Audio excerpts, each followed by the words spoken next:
नमस्कार साथियों, नमस्कार संजीत सर, कैसे हो? नमस्ते, मैं बहुत अच्छा हूँ अशांत, आप कैसे हैं? बहुत बहुत अच्छे सर, बहुत अच्छे।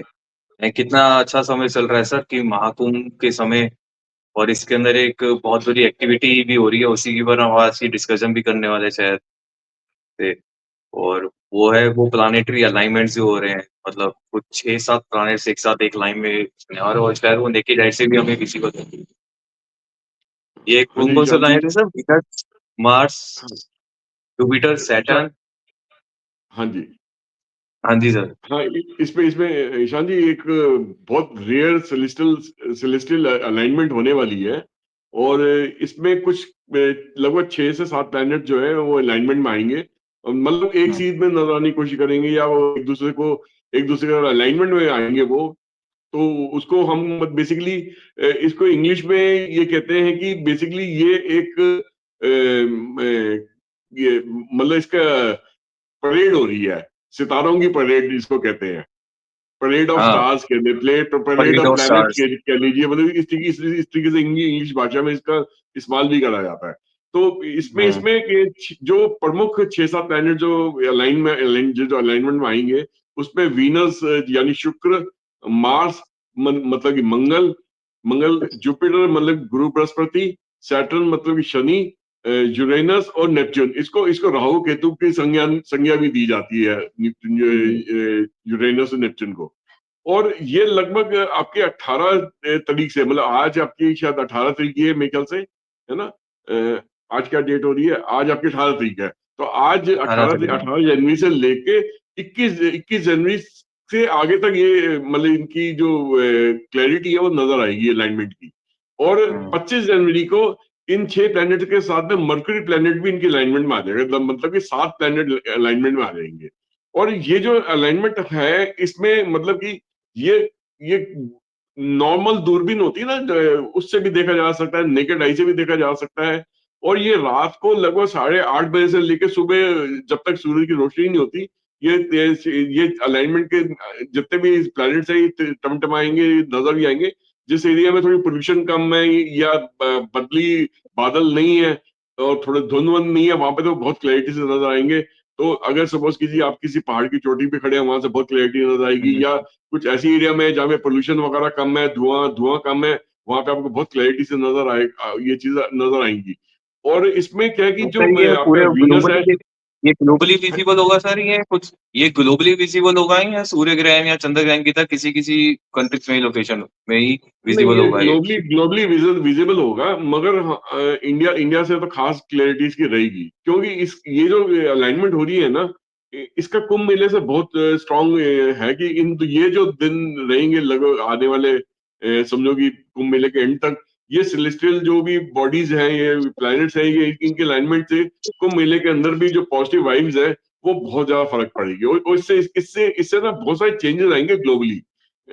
वो कैसे आएँगे थोड़ा-सा आगे बताऊँगा। मैं पहले तो इस बारे में बता दूँ कि इसमें से यूरेनस और नेपच्यून, ये 2 प्लैनेट्स को छोड़ के बाकी सारे प्लैनेट्स नॉर्मल नॉर्मल आई से देखे जा सकते हैं ओपन स्काई में। और चाहिए तो अगर कोई नॉर्मल दूरबीन हो उससे भी देखा जा सकता है।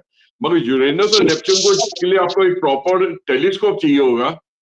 उसके ज़रिए ही आप देख पाएँगे कि वो बहुत हल्की रोशनी रहेगी उनकी। और वो शायद वो आपको आसमान में शायद कई बार नहीं भी नज़र आएँगे तो बिना टेलीस्कोप के। तो ये इसके लिए थोड़ा-सा इसका ध्यान रखना पड़ेगा। तो अब क्या है कि ईशान जी, इस इसमें ना जो जो लोग एस्ट्रोनॉमी में डील करते हैं, जो जो लोग स्पेस के अंदर रिसर्च करते हैं, उस टाइप के स्टूडेंट्स के लिए, उस टाइप के ऑर्गेनाइजेशंस के लिए ये बहुत बड़ा एक स्टडी का विषय रहेगा। तो वो इन चीज़ों को स्टडी करेंगे, इसके स्टूडेंट्स जो है इसको स्टडी करेंगे। वो मतलब ऑब्जर्वेटरी जो अर्थ ऑब्जर्वेटरी होती है, कई लोग वहाँ जाके देखेंगे, कई कई इवेंट्स इसके जगह पे ऑर्गेनाइज होंगे वर्ल्ड ओवर, जो जिसको ऑब्जर्व करेंगे, बहुत क्लोजली ऑब्जर्व करेंगे। और उससे उनसे इन अलाइनमेंट के बारे में, इन प्लैनेट्स के बारे में उनको और खुलासा मिलेगा, उनको और खूब सारी उनकी जानकारी मिलेगी। एक दो हुँ, कॉमेट्स भी हैं जो, एक तो कॉमेट ऑलरेडी 13 तारीख को सन के नजदीक से क्रॉस कर चुका है, एक शायद कल क्रॉस करने वाला है अर्थ के नजदीक से काफी। फिर और नजदीक का मतलब ये नहीं है कि एकदम नजदीक से, वो उसमें भी हम लाखों किलोमीटर की दूरी रहती है। तो क्रॉस करेगा, तो वो शायद नजर इसलिए क्लैरिटी से नहीं आएगा क्योंकि बहुत तेजी से निकल के निकल जाएगा वो। शायद अगर किसी को उसकी पुच्छल जो पुच्छल तारा कहते हैं कॉमेट को जैसे हम कहते हैं, तो शायद उसकी पूंछ कहीं पे कहीं ना किसी को नजर आती आसमान में नजर आए, तो शायद वो टाइमिंग्स का उसका उसका कोई परफेक्ट अभी तक किसी ने डिपार्टमेंट ने उसका खुलासा नहीं करा कि किस टाइम पे वो नजर हम्म। आएगा। बट हाँ, वो ये एस्ट्रोनॉमी ये इवेंट भी होने वाला है कल कल के दिन। सर ये एस्ट्रोनॉमिकल इवेंट तो हो रहे हैं और ये महाकुंभ के समय हो रहा है, ये मतलब कॉस्मोलॉजी में भी बहुत बड़ी उथल पुथल सी मची हुई है इस समय कहीं ना कहीं। और बिल्कुल शायद मची हुई और है। ऊपर से 144 इयर्स में एक बार ही महाकुंभ हो रहा है। कुछ बहुत बड़ी कशमकश हमारे कॉस्मोस में भी चल रही है इस समय। ईशान जी, मैं ना इसको थोड़ा सा इस नजरिए से देखता हूँ। देखिए, क्योंकि मैं एक ट्रेंड वैदिक न्यूमरोलॉजिस्ट भी हूँ, एस्ट्रोलॉजी की स्टडी भी मैं साथ साथ करता रहता हूँ, और मैं वर्ल्ड इवेंट्स को इसको इस तरीके से देखता हूँ कि जो ये स्टार्स की अलाइनमेंट हो रही है, ये किसी हम्म। खास वजह से हो रही है। और इसका महाकुंभ में देखिए जो कितने लोग आ रहे हैं, मतलब मैं पॉपुलेशन की आपको एक मैं फिगर देने की कोशिश करूंगा, उसको उस तरीके से समझाने की कोशिश करूंगा कि इसका चेंज कितना बड़ा आएगा इंडिया इंडिया के आने वाले, इंडिया की पॉलिटिक्स में आने वाले दिनों में, इंडिया की सोच में आने वाले हम्म। दिनों में किस टाइप का फर्क आएगा।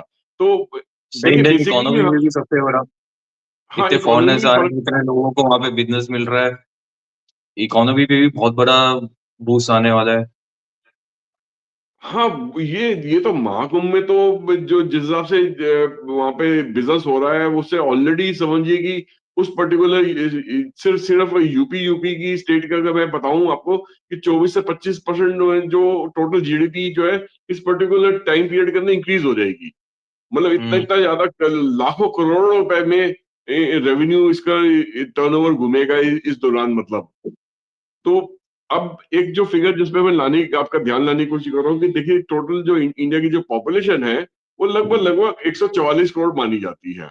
और हम्म। इसमें जो सनातन धर्म से जो जुड़े लोग हैं या सनातन वे ऑफ लाइफ से जुड़े लोग हैं, जो हिंदू धर्म से जुड़े लोग हैं, जिसमें हिंदू बौद्ध सिख और जैन धर्म से जो जुड़े लोग हैं, वो लगभग लगभग एक 115 116 करोड़ के करीब है। और हम्म। अब माना जा रहा है कि लगभग लगभग 45 से 50 करोड़ लोग जो हैं ये यहाँ पे महाकुंभ के टाइम पे यहाँ पे अपने आस्था के हिसाब से यहाँ पे विजिट करेंगे और स्नान स्नान का आनंद लेंगे त्रिवेणी के अंदर, त्रिवेणी संगम में। तो एक समझिए कि किस प्रकार का वातावरण रहेगा, किस प्रकार का मेला ऐसा होगा कि जो ऑलमोस्ट 40% जो जनसंख्या है आपकी जो सनातन धर्म से रिलेटेड जो है, वो इस इवेंट को विजिट करेगी आपके कुंभ मेले को। और हम्म। वो हर एक इंसान अगर एक भी अपने फैमिली मेंबर में एक भी और इंसान को इन्फ्लुएंस करता है, तो लगभग लगभग 90 करोड़ हो गया। बट फैमिली में तो ज्यादा लोग होते हैं, एक से ज्यादा को लोग होते हैं, दैट मीन मिनिमम साइज अगर फैमिली का 4 भी मान लूं, तो आपका 40 45 करोड़ का 4 गुना कर लो तो 160 170 करोड़ हो जाता है। इंडिया की पॉपुलेशन तो उतनी है नहीं। दैट मीन्स कि इस वक्त जो यंग जनरेशन के लोग हैं, जो अनमेरिड है, आपके लोग हैं, जो चाहे वो लड़का है या लड़की है, 16 साल से लेके 35 साल की उम्र के बीच के जो भी लोग हैं, वो बहुत बहुत भारी मात्रा में यहाँ पे जा रहे हैं, बहुत बड़ी बड़ी संख्या में यहाँ पे कुंभ मेले में जा रहे हैं। तो ये एक बहुत अच्छी बात है कि यंग जनरेशन जब जुड़ती है इसके साथ, वो उस चीज को फिर आगे लेके चलती है। तो मेरा ये मानना है कि मतलब ये एक बदलाव लेके आएगा पूरे इंडिया के अंदर ये कुंभ मेला। और सेलेस्टियल जो अलाइनमेंट भी स्टार्स की हो रखी है, वो यहाँ पे इस तरीके के positive environment, positive energy create कर रहा है इस एरिया का, इस जगह में, कि ये सनातन धर्म को लिए एक नया जन्म होगा, सनातन वे ऑफ लाइफ के लिए एक नया जन्म होगा। और ये पूरी दुनिया को राह दिखाएगा आने वाले दिनों में कि ये असली तरीका जिंदगी को जीने का क्या है, और किस टाइप के माहौल में किस तरीके से सनातन वे ऑफ लाइफ को अडॉप्ट करके आप एक अच्छी जिंदगी जी सकते हैं। तो ये एक तो सस्टेनेबल लाइफ, इस वे ऑफ लाइफ को ये आगे आगे लेके चलेगा, ये सनातन वे ऑफ लाइफ। तो कहीं न कहीं सर ये कॉस्मो में जो हलचल है, कहीं न कहीं युग युग परिवर्तन का एक तरीके से संकेत है या एक तरीके से शुरुआत है, ये कह बिल्कुल सकते हैं ठीक फिर? बात है। देखिए, युग परिवर्तन का समय तो 2020 से शुरू हो गया था। 2020 से लेकर 2030 का जो है पीरियड है, ये 10 साल का जो दशक है, ये बेसिकली युग परिवर्तन का है। मगर इसमें जो सेकेंड हाफ है, मतलब 2025 से लेकर 2030 तक का, इसके अंदर सबसे ज्यादा बदलाव आना है। अब हुँ। एक इस टाइप की देखिए इस टाइप की प्रायोरिटी जो अलाइनमेंट है ना 2019 में दिसंबर जनवरी में भी हुई थी। उस टाइम पे भी बड़े-बड़े जो एस्ट्रोलॉजर्स थे, जो पंक्चुअल एस्ट्रोलॉजर्स थे, उन्होंने उस टाइम पे भी प्रेडिक्ट कर दिया था कि जो अलाइनमेंट है ना, ये दुनिया के अंदर बहुत ज़्यादा उथल-पुथल लेके आएगा 2020 में। और 2020 में देखिए हाँ, यहाँ पूरे दुनिया में कोविड ने मतलब दस्तक दी थी और उसने 2 से हुँ। 3 साल तक पूरी दुनिया को हिला कर रख दिया था। उसके बाद पूरी दुनिया के समीकरण चेंज होने शुरू हो गए। अब ये 5 साल के बाद फिर से ये प्लैनेटरी अलाइनमेंट हो रही है। अब की बार 6 से 7 प्लैनेट्स एक अलाइन हो रहे हैं और सर ये भी ये दुनिया इतने के अंदर सारे प्लैनेट आप जैसे कह रहे हो कि 2019 के बाद दोबारा इकट्ठे हो रहे हैं, तो क्या हाँ जी। दोबारा लोग अपने घरों में बंद हो जाएँगे 2020 की तरह? नहीं, ये उस प्रकार का बदलाव नहीं आएगा या उस प्रकार की तकलीफ नहीं आएगी। मैं थोड़े बहुत वायरसेस रहेंगे दुनिया के अंदर, ऐसा नहीं कि वायरसेस टोटली खत्म हो जाएँगे, बट वो उसका पूरी दुनिया पे ग्लोबल इफेक्ट नहीं आएगा, वो किसी-किसी जगह पे कुछ इफेक्ट आता रहेगा। अब जो बदलाव जो आने हैं वो अलग प्रकार के आएँगे ईशान जी, मतलब बदलाव आएँगे तो किस प्रकार के आएँगे? इसमें इसमें मैं जो उथल-पुथल देख रहा हूँ ये पॉलिटिकली जो पॉलिटिक्स से जुड़े लोग हैं जो जैसे किसी कंट्री के प्राइम मिनिस्टर हैं या प्रेसिडेंट हैं या उस कंट्री के राजा हैं या कुछ है। तो मैं कई सारी कंट्रीज़ में मैं उनकी रिजीम चेंज होते देख रहा हूँ। मैं उनको उनको अपनी जगह से ह ह जाते देख रहा हूँ। कई कई की अनटाइमली डेथ भी मेरे को नज़र आ रही है यहाँ पे। मुझे बहुत सारी नेचुरल कैलामिटीज़ भी नज़र आ रही हैं जिसमें मुझे वाटर से या हवा से रिलेटेड चीजें दर्द आ रही जैसे तूफान आ गए, समुद्री तूफान आ गए, हुँ। सुनामी आ गई, अर्थक्वेक्स आ गए, इस टाइप की चीजें होती नेचुरल डिजास्टर्स मतलब काफी सारे कहीं न नजर कहीं आ रहे बॉर्डर हैं। शिफ्टिंग भी होगी, जियोपॉलिटिक्स ये में जो दिख रहा है यहाँ ये प्लैनेटरी कॉम्बिनेशंस जो बता रहे हैं, ये कहीं न कहीं जी बॉर्डर शिफ्टिंग भी बहुत सारे नेशंस भी होगी। तो क्या कुछ नेशन ऐसे भी हो सकते हैं जो जिनकी एक्जिस्टेंस ही खत्म हो जाए यहाँ पे?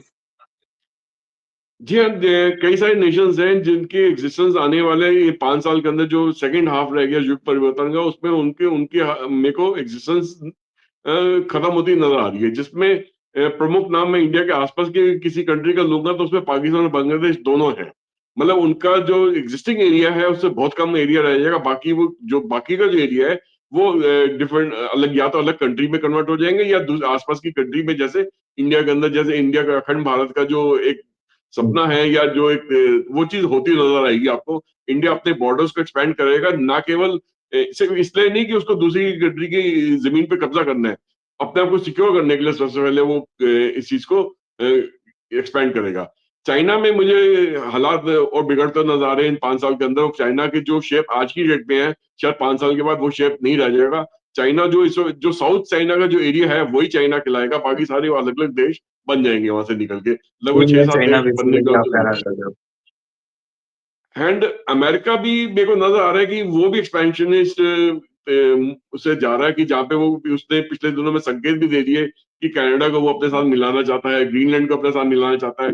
ग्रीनलैंड जो कि डेनमार्क की टेरिटरी है, डेनमार्क उसने संकेत ऑलरेडी दे दिए कि वो अमेरिका के साथ मिलकर इस बारे में बात करने को तैयार है और एक प्राइस सेट करने को तैयार है जिसके अंगेंस्ट वो डेनमार्क को अमेरिका को देने को तैयार है।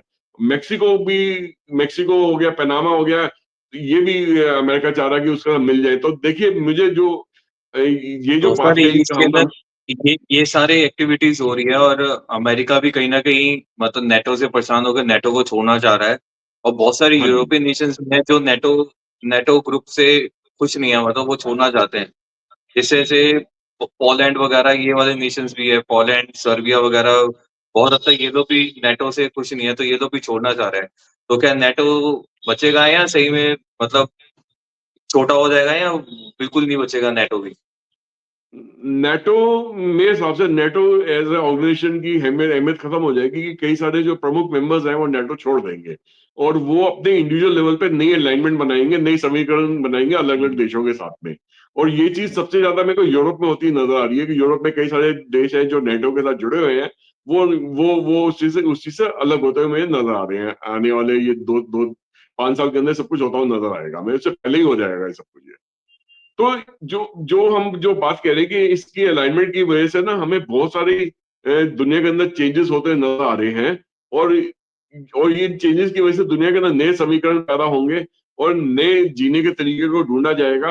और अगर अगर कई देशों में अगर आपसी झगड़े होते हैं, उसमें उसमें काफ़ी सारे बड़े भारी भरकम हथियार भी इस्तेमाल में आते हैं, जनसंख्या और जान-माल का नुकसान भी होता है। तो उसके बाद जब वो जो देश उस चीज़ से उभर के बाहर आएँगे, तो एक नई तरीके की ज़िंदगी जीने की कोशिश करेंगे, जिसमें जिसमें सनातन वे ऑफ लाइफ को वो सबसे ज़्यादा अहमियत देंगे, उसको अडॉप्ट करने की कोशिश करेंगे और उसमें सस्टेनेबल तरीका क्या होगा, वो नया सस्टेनेबल तरीका ढूँढेंगे और उसमें हिंदुस्तान एक सबसे बड़ी, ये भारत देश जो है, सबसे बड़ी भूमिका निभाएगा और उसके उसी समय में इंडिया को जो दुनिया का जो विश्व गुरु की उपाधि मिलेगी कि ये दुनिया को एक नई राह दिखाएगा और एक सस्टेनेबल लाइफस्टाइल क्या होती है उसको जीने का एक तरीका बताएगा और वो जो सस्टेनेबल लाइफस्टाइल होगी वो सनातन वे ऑफ लाइफ से जुड़ी होगी। हुँ। सर ये बहुत मतलब बातें तो बहुत गहरी हैं, कहने सुनने में लोगों को भी मतलब जो लोग एस्ट्रोलॉजी नहीं जानते उनको भी लगेगा कि कितनी मतलब वेग बात है, लेकिन वो कहीं न कहीं वो लोग जो 2019 के सेम काइंड ऑफ समीकरण के बाद जो सिचुएशन हुई है, उस चीज़ को लेकिन वो लोग नज़रअंदाज नहीं कर सकते। मतलब कहीं न कहीं हर चीज़ की एस्ट्रोलॉजी कहीं न कहीं इसी चीज़ की पढ़ाई है जो हमें बताती है कि हाँ, स्टार्स के अलाइनमेंट और गैलेक्सीज़ की नक्षत्र नक्षत्रों की अलाइनमेंट, इन सब की अलाइनमेंट से हमारे जीवन की और इवन सोच पे भी बहुत असर पड़ता है। तो कहीं न तो कहीं ईशान ये जी ये मैं भी है कि हमारा युग किस डायरेक्शन में जा रहा है, तभी कहते हैं कि जो कुछ है सब लिखा हुआ है, कॉस्मोस में ही लिखा हुआ है। शायद यही वजह है। ईशान जी देखिए, मैं इसको इस तरीके से बताने की कोशिश करूँगा। देखिए 2019 में जब प्रेडिक्शन दी गई थी एस्ट्रोलॉजर्स के द्वारा, कई पहुंचे एस्ट्रोलॉजर्स के द्वारा कि 2020 में और 21 में दुनिया में उथल-पुथल होगी। किसी को नहीं पता था कि वो उथल-पुथल कोविड के फॉर्म में आएगी सामने। कोविड के तरीके से सामने आई थी, तो पूरी दुनिया थम के रह गई थी 2 से 3 साल के लिए। मगर उसके बाद में देखिए तब से लेके अब तक वो लोगों का सोचने का तरीका कितना बदल गया, काम-काज करने का हुँ, तरीका कितना बदल गया। पहले क्या था कि बहुत सारे कंपनीज के अंदर ऑफिस जाना जरूरी होता था।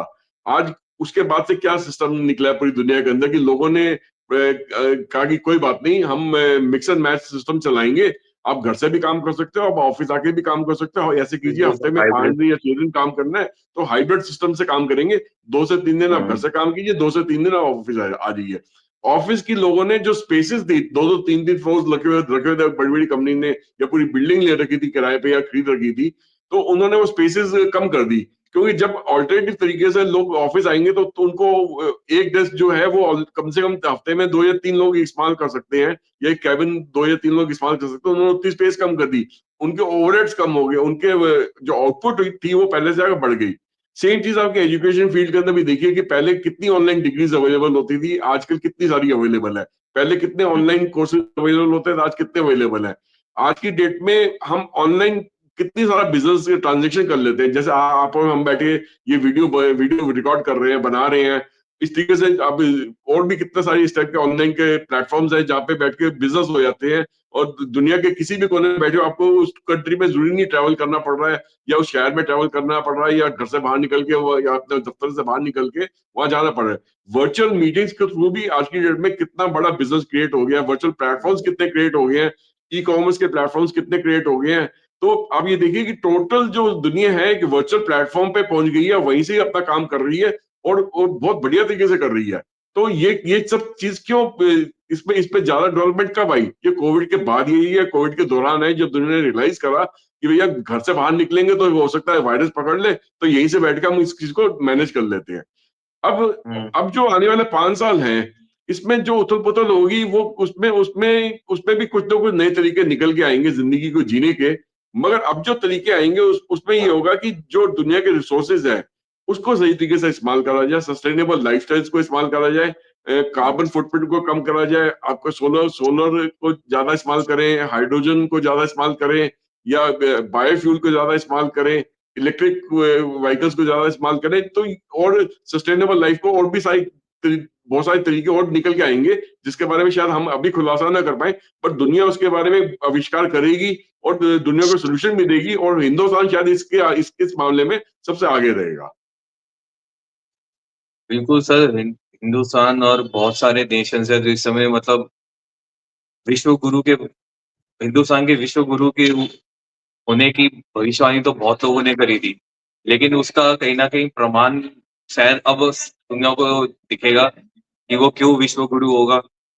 और शायद यही वजह है क्योंकि हिंदुस्तान ही एक इकलौता ऐसा देश है जो एशियन कल्चर से जो गिने-चुने देश जो आज की डेट में बिल्कुल एशियन टाइम से है, उसमें हिंदुस्तान ही ऐसा है जो कल्चरली जिसके अंदर सस्टेनेबिलिटी अभी भी उसके गाँव हिंदुस्तान के गाँव हो गए या थोड़े सबर्ब्स हो गए या थोड़ी पहाड़ी इलाके हो गए या ट्राइबल एरियाज़ हो गए, जहाँ पे उस तरीके की जीवन शैली को अभी भी अपनाया जाता है और जिया जाता है, जो एक टाइम पे बिल्कुल नेचर के साथ मिलके जो एक जीवन को जिया जाता था। तो बिल्कुल अभी सही अभी बात है अभी सर। क्या, अभी चाहे शायद ये बात सुनने में थोड़ी अजीब सी लगे, बट जीने जिंदगी को जीने का तरीका तो वो अब धीरे धीरे सबको अपनाना ही पड़ेगा। अब देखिए ईशान जी, इस वक्त महाकुंभ में बहुत सारे लोग दूसरे विदेशों से भी आ रहे हैं, सिर्फ भारतीय मूल हुँ, के नहीं, वहाँ के उनके अपने खुद के जो मूल के लोग हैं वो आ रहे हैं और महाकुंभ में यहाँ पे सम्मिलित हो रहे हैं। यहाँ पे वो संग त्रिवेणी में संगम में वो डुबकी भी लगा रहे हैं, स्नान भी कर रहे हैं, पूजा पाठ भी कर रहे हैं, और यहाँ के व्यंजन है, खान-पान है, वस्त्र है, हर चीज़ को अडॉप्ट कर रहे हैं, वो हर चीज़ को एन्जॉय कर रहे हैं, हर चीज़ को फ़ील कर रहे हैं। और उनका ये एक ही चीज़ कहना है कि हो सकता है वो इंडिया से कई कई गुना ज़्यादा बड़े बड़े देश से या विकसित देश से आ रहे हैं। मगर सनातन वे ऑफ लाइफ को जब वो देखते हैं यहाँ पे आके, तो वो कहते हैं नहीं, असली जीने का तरीका तो यही है, यही यही यही तो मानवता है, यही तो एक राह दिखाती है नई तरीके से जीने के लिए, यही तो सस्टेनेबल वे ऑफ लाइफ है। तो वो हमारे से ज्यादा विकसित देश से आने के बाद भी हमारे तरीकों को, तौर तरीकों को पसंद कर रहे हैं। तो डेट मीन्स ये सनातन वे ऑफ लाइफ जो है, ये पूरी दुनिया में बहुत बड़ा प्रभाव डालने वाली है आने वाले दिनों में, सालों में, महीनों में।